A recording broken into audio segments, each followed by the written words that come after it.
మనం కూడా గుర్తుపెట్టుకోవాలి. ఎవరిని మనం అన్యాయంగా నిందిస్తామో వారి ఉసురు కారణంగానే మనం దెబ్బతింటామండి, అనుమానం ఏం లేదండి. అక్కడ ఒక తొందరపాటు మాట తిట్టు ఎవరినైనా మన బంధువుల్ని మిత్రుల్ని నీలాపనిందలు వేసి తిట్టే ముందు బాగా ఆలోచించుకోవాలి. అలా అనవసరంగా నిందించిన వాళ్ళు రామాయణంలోనే బాధలు పడ్డారు మహానుభావులు, మామూలు వాళ్ళు కాదు.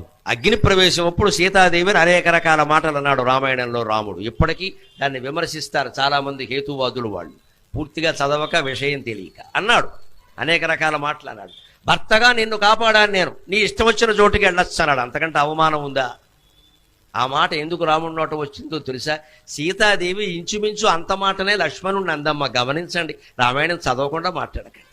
మాయనేడి కోసం ఆయన వెడితే హా సీత హా లక్ష్మణ అని అరిస్తే వెంటనే ఈయన్ని వెళ్ళమంటే నేను వెళ్ళనమ్మా, నీకు తెలియదు ఇది రాక్షస మాయ. వాడు అనేక రకాల మాయలు చేసేవాడు, మిమిక్రీ చేయలేడా? మిమిక్రీ చేసేవాళ్ళు బోళ్ళు మంది ఉన్నారు ఇక్కడ. అలాగే వాడు రాక్షసుడు లేడి వేషంలో వచ్చాడు, ఇప్పుడేమో ధ్వనిని అనుకరించాడు.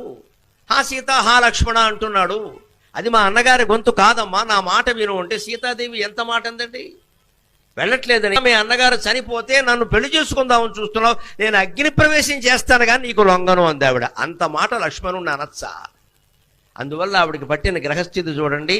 ఆ లక్ష్మణుడు చూస్తుండగానే అగ్ని ప్రవేశం చేయాల్సి వచ్చిందమ్మా.